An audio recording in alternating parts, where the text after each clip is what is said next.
우리가 상상하는 모든 자산이 토큰화되고 그 모든 거래가 달러 기반으로 이뤄지는 세상. 그것이 바로 미국이 그리고 있는 미래입니다.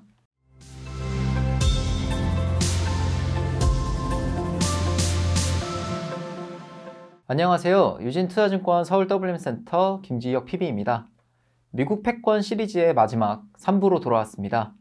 지난 시간에는 실리콘밸리의 애국자들 피터 틸과 팔란티어의 국가안보 혁명에 대해 이야기했는데요. 오늘은 그보다 훨씬 더 근본적인 변화, 달러 패권 자체의 진화에 대해 이야기해보려 합니다. 미국이 어떻게 스테이블 코인과 토큰화를 통해 달러 패권을 한 단계 진화시키고 있는지 그 치밀한 전략을 파헤쳐 보겠습니다. 미국이 스테이블 코인을 제도화하며 새로운 패권 전략을 시작했다고 했는데 과연 이러한 전략은 현재 미국의 기존 거시경제 정책과 어떻게 맞물려 있을까요? 우선 현재 미국 행정부가 내세우는 정책들은 살펴보면 언뜻 모순적으로 보입니다. 고관세, 약달러, 저금리, 저유가. 경제학 교과서 기준으로 보면 서로 상충되는 조합이죠. 고관세를 부과하면 수입 물가가 올라가고 이는 곧 인플레이션으로 이어지므로 이런 경우 보통 고금리 정책으로 대응해야 하는데 미국은 오히려 저금리를 추구하고 있습니다. 일반적인 경제 이론으로는 쉽게 설명되지 않는 조합이죠. 그런데 어떻게 이게 가능할까요? 여기엔 External Revenue, 외부 수입 전략이 숨어 있습니다.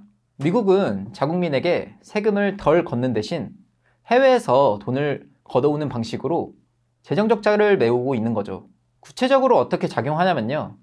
미국이 관세를 매기면 한국이나 중국 기업들은 미국 시장을 잃지 않기 위해 어쩔 수 없이 가격을 낮춥니다. 마진을 포기하면서라도 미국 시장을 지키고 싶거든요. 그러면 미국 입장에서는 관세 수입은 늘고 수입 물가 상승은 억제되니 인플레이션 걱정도 덜할 상황이 만들어지는 겁니다. 하지만 이것만으로는 미국의 연 1에서 2조 달러 수준의 재정 적자를 메울 수는 없습니다. 그래서 더 중요한 전략이 등장하죠. 바로 미국 국채의 새로운 판매처를 확보하는 것입니다. 그리고 이 역할을 지금 스테이블 코인이 맡고 있습니다. 한때 미국 국채의 최대 보유국은 중국이었습니다. 약 7,563억 달러 규모를 보유하고 있었죠. 그런데 미중 갈등이 심화되면서 중국이 미국 국채를 계속 사줄지 불확실해졌습니다. 이러한 상황에서 미국은 새로운 큰손 투자자가 필요했고 그 대안으로 스테이블 코인 시장이 주목받기 시작한 겁니다. 앞서 말씀드린 것처럼 스테이블 코인은 이제 단순한 가상자산이 아니라 미국 패권 전략의 새로운 축으로 자리 잡고 있는데요. 그렇다면 여기서 중요한 질문이 하나 떠오르죠. 지니어스법, 대체 뭐길래 이렇게 중요한 걸까요? 겉으로 보면 단순한 규제처럼 보일 수 있습니다.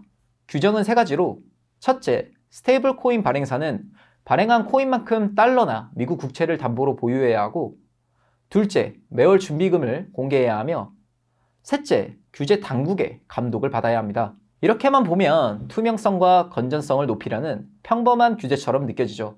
하지만 실상은 완전히 다릅니다. 이 법은 사실상 글로벌 금융 질서를 근본적으로 뒤흔들 잠재력을 갖고 있어 21세기형 달러 패권 전략의 핵심 인프라를 구축한 제도적 전환점으로 볼 수 있습니다. 바로 이 지점에서 스테이블 코인이 가져올 두 가지 혁명을 살펴볼 필요가 있습니다. 첫 번째 혁명은 은행망을 거치지 않는 송금입니다. 지금까지 국제 송금을 하려면 반드시 스위프트망을 거쳐야 했는데요. 뉴욕의 한 은행에서 서울의 은행으로 돈을 보내려면 중간에 여러 은행을 거쳐야 했고 그 과정마다 수수료가 발생했죠. 무엇보다 모든 거래가 미국의 감시 아래 있었고 미국은 이를 무기화했습니다. 러시아 제재 때 스위프트에서 차단한 것처럼요. 그런데 스테이블 코인은 다릅니다. 폰에서 폰으로 직접 이동합니다. 은행을 거치지 않죠. 베네수엘라에서 한국으로 돈을 보내는데 24시간이 아니라 몇 분이면 끝나고 수수료는 거의 없습니다. 두 번째 혁명은 더 정교한 통제 메커니즘입니다. 그럼 미국의 통제력이 약해지는 게 아니야? 라고 생각할 수 있지만 실제로는 정반대입니다. 전통적인 제재 방식은 특정 국가의 자금을 동결하는 직접 제재와 제재 대상 국가와 거래한 은행들을 달러 시스템에서 차단하는 세컨더리 보이콧이 두 가지였는데요. 하지만 스테이블 코인에서 판이 달라집니다. 발행사가 곧 병목이 되는 거예요.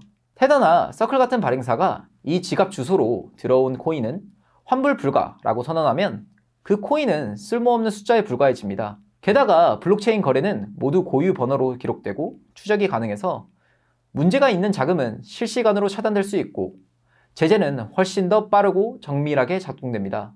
결국 스테이블 코인은 더 효율적이고 정교한 통제 시스템을 만들어내는 도구가 되는 거죠. 그렇다면 실제 스테이블 코인 시장의 규모는 어느 정도일까요?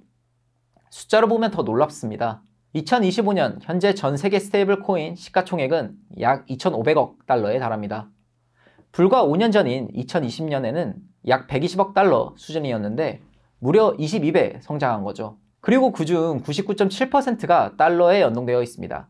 시장 점유율을 보면 USDT, 테더가 약 63%, 1위를 차지하고 있고 USDC, 서클이 약 24%로 그 뒤를 잇고 있습니다. 나머지 기타 스테이블 코인들의 점유율은 약 13% 수준입니다. 재미있는 건 최근 USDC의 거래량이 USDT를 넘어섰다는 점인데요. 이게 왜 중요할까요? USDC는 미국 규제를 완전히 준수하는 이른바 착한 스테이블 코인이기 때문입니다.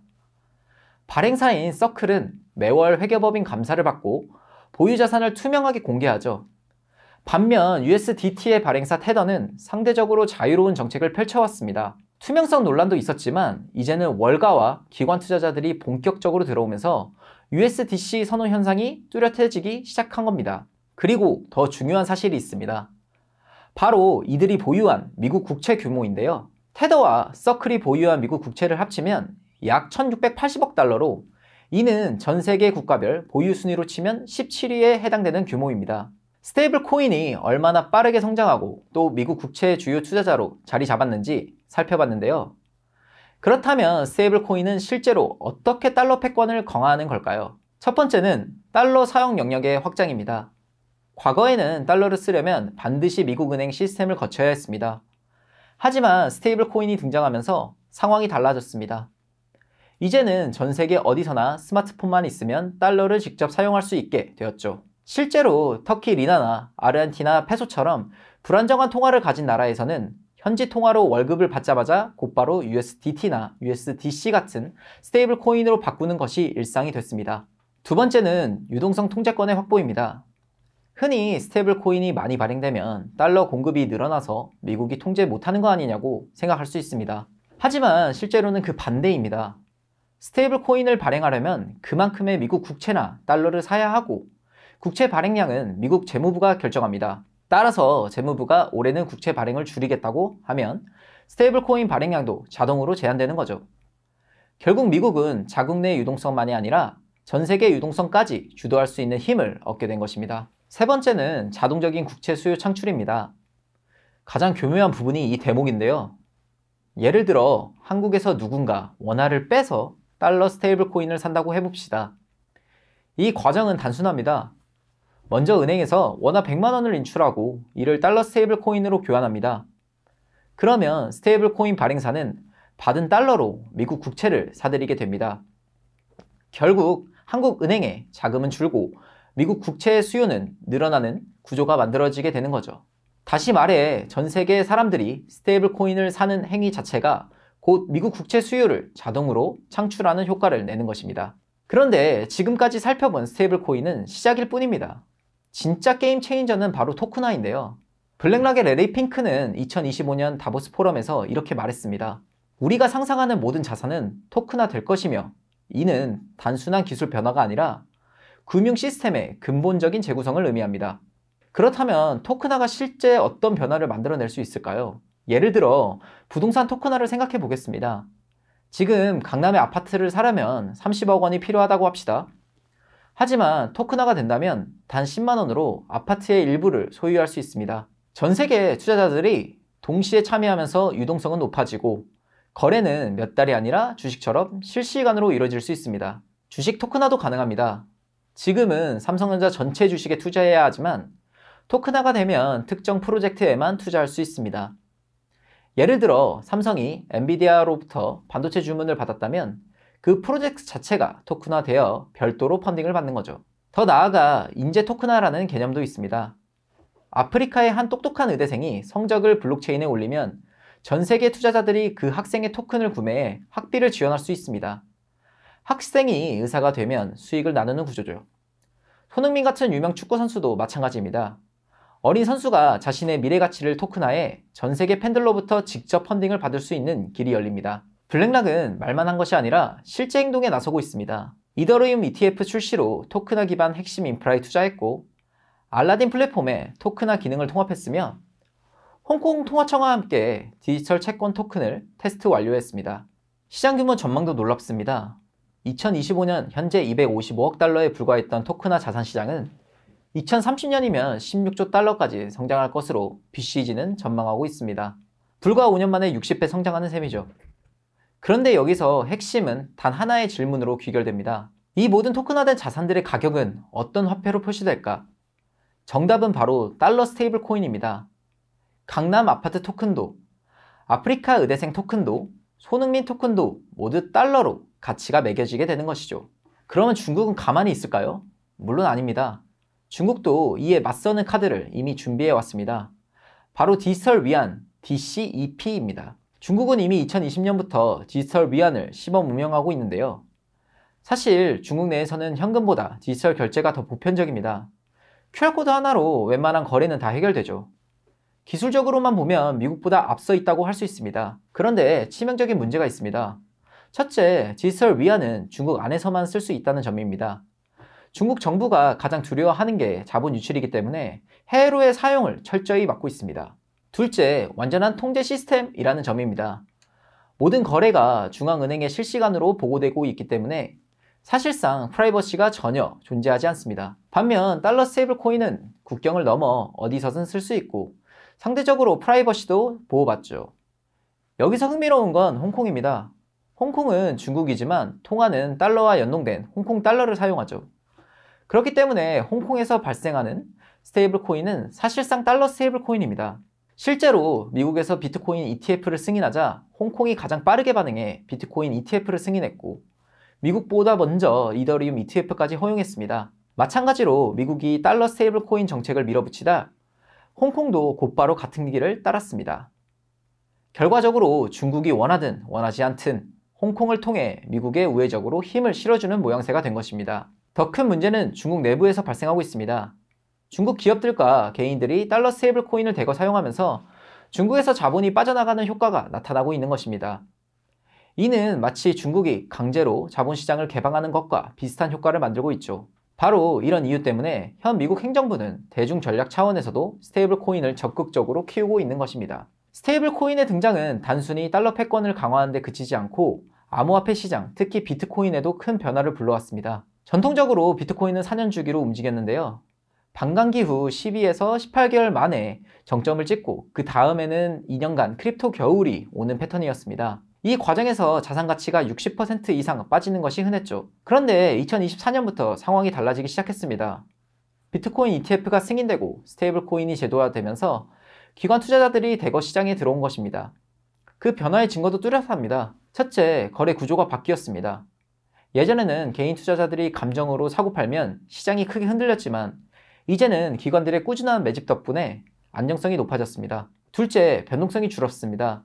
예전에는 하루에 20에서 30% 움직이는 게 일상이었는데 이제는 10% 내외에서 움직이며 훨씬 안정화됐습니다. 셋째, 전통 금융시장과의 상관관계가 높아졌습니다. 나스닥이 오르면 비트코인도 따라 오르는 모습이 대표적이죠. 여기서 중요한 건 스테이블 코인이 하는 전력 역할입니다. 사람들이 달러 스테이블 코인을 보유하면 그것이 곧바로 비트코인 등 다른 자산으로의 진입 장벽을 낮춥니다. 실제로 암호화폐 거래의 3분의 2가 스테이블 코인을 통해 이루어지고 있죠. 결국 달러 스테이블 코인이 순항하면 크립토 전체가 안정성을 확보하며 동시에 월가의 제도권 시장과 더욱 밀접하게 연결되는 구조가 완성되고 있는 것입니다. 여기까지 살펴봤듯 스테이블 코인과 토큰화는 단순한 금융 기술이 아닙니다. 그렇다면 정리해볼까요? 미국은 지금 무엇을 하고 있는 걸까요? 첫째, 달러 영향력의 전 세계 확장입니다. 스테이블 코인을 통해 은행망 없이도 전 세계 어디서나 달러를 쓸 수 있는 환경을 만들었습니다. 이제 베네수엘라 청년이 스마트폰만 있으면 곧바로 미국 상품을 달러로 결제할 수 있는 거죠. 둘째, 모든 자산의 달러화입니다. 토큰화를 통해 강남 아파트부터 아프리카 의대생까지 모든 가치가 달러로 매겨지고 있습니다. 레리 핑크가 말한 비전이 점점 현실화되고 있는 거죠. 셋째, 글로벌 유동성 통제권 확보입니다. 전 세계 사람들이 스테이블 코인을 살 때마다 자동으로 미국 국채를 사게 되는 시스템을 만들었습니다. 미국의 재정 적자를 사실상 전 세계가 함께 떠안는 구조죠. 넷째, 새로운 경제 순환 구조 완성입니다. 고관세로 스테이블 코인 수요가 늘고 그 결과 미국 국채 구매가 증가합니다. 국채 수요가 금리 안정을 가져오고 다시 경제 성장을 이끌어내는 선순환 구조가 형성되고 있는 것입니다. 이건 단순한 기술 혁신이 아닙니다. 바로 21세기 달러 패권의 완전한 업그레이드입니다. 이제 물리적인 달러 지폐는 필요 없습니다. 디지털 달러가 전 세계를 지배하는 시대가 도래한 것이죠. 1944년 브레튼 우주 체제가 근본이제를 달러 본위제로 바꾼 것처럼 지금은 물리적 달러에서 디지털 달러로 역사적 전환점에 서 있습니다. 그리고 레리 핑크의 말처럼 우리가 상상하는 모든 자산이 토큰화되고 그 모든 거래가 달러 기반으로 이뤄지는 세상, 그것이 바로 미국이 그리고 있는 미래입니다. 중요한 건 이 미래가 이미 시작되었다는 사실입니다. 앞으로 이 흐름이 어디까지 이어질지, 또 중국을 비롯한 다른 나라들은 어떻게 대응할지 계속 지켜봐야 할 것 같습니다. 저는 다음 영상에서 더 깊이 있는 이야기로 찾아뵙겠습니다. 감사합니다.